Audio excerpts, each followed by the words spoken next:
Okay guys, I'm back again. And this time I've got my D-loop material. I've already got one knot melted at one end. I used to pre-cut this stuff into little teeny lengths, and maybe if I have a backpack kit, repair kit, whatever, because I have had these snap in weirdest times. There's a couple arrows in the neighbor's trees, don't tell them. They're half a mile away, it's fine. But they do break sometimes, but when I'm at home and I'm not making one for a repair kit, whatever, I leave it long. And that's something I learned from John Dudley. And if you're into bow tuning or you think you want to start getting into it, the guy's a wealth of knowledge. And I don't claim to be an expert. I just do what works for me. So, and here's another thing too. And I just started that one backwards. You want your D loop, at least I want it to be basically when your loop comes off. I want it to come off for a right-handed guy. I want the loop to come off on this side. I want it to come back on that side when the knots are done. So start like that. Hopefully I'll do this big enough you can see it. And the reason that is just because of your hand position. And maybe I'm full of crap. Maybe it doesn't really make any difference. Probably some great shooters out there shooting really well. And they probably have it on the opposite sides. Don't get this crazy tight either.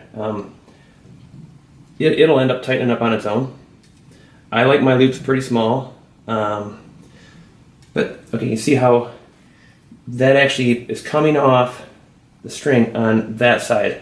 So when you're a right-handed guy and you have your release set, it lines up with kind of the plane of your hand or your release aid more so than if it was the other way around. So now we go to the other side. See, you could very easily start it on the same side. Now your the string, the loop, when it goes back into the bow is around the string, it's gonna be on the the shooter's left both ways.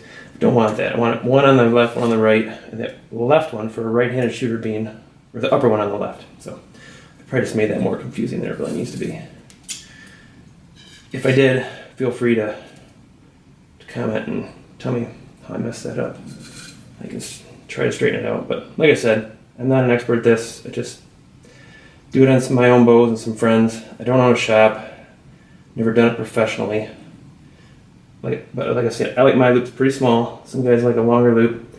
And I can understand the benefits of a longer loop because a longer loop's going to give you more ability to be torque free. I sometimes think with a real short loop, and that will get longer when I stretch it out. The shorter loop is touchier with the release. If you rotate your hand a little bit differently at your anchor point, it probably could actually change the point of impact. So this is why I leave them long now. I get that kind of close, maybe a little bit smaller than I want it to be. Don't cut towards your string, cut towards your cables. Actually, don't cut towards either. That's supposed to be a joke. Did I make sure and put a safety disclaimer at the beginning of this? Don't blow up your bow. That should be the number one thing. Okay, let me fluff that guy up. The more you kind of make those threads puff up right there, the better and bigger knot you'll get.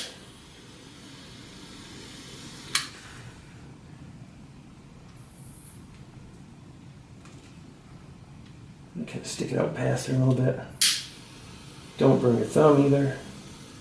But if you have a choice of your thumb or the string, burn your thumb. Alright, now I've got those riding right. I probably should have done this in different colors. I like red, but I'll pull them apart. But you can see the knock sets. Just gonna slide that up, and still it's pretty snug, but I can still move it a little bit because later on when we're tuning, we start timing our cams and putting our peep in there, and getting the peep lined up so you don't have to have one of those silly tubes so your peep always comes back perfectly square. This might move. This might have to add a twist to the bottom, whatever. So because of that, don't make these things super, super tight. They'll snug up on their own when you're shooting.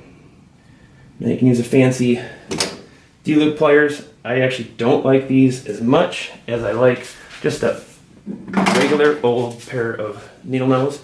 These things have square, rounded, or not rounded, square edges, kind of sharp. So I usually just stick one of these guys in there, give it a couple of these, and that's about it. It'll snug up the rest of the way on its own.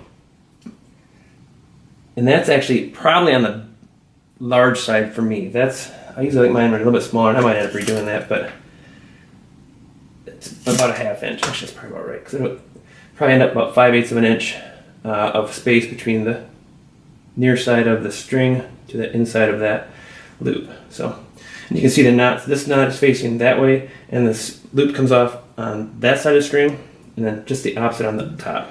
They both can rotate. You can even pull them down if you want. It's not super tight. They'll snug up. Those knots won't let anything come through. That's how I do it. Might not be how you do. I'm sure I might get some criticism on this, but it works for me. And that's all that matters to me. Hope I helped somebody. We'll catch you on the next one.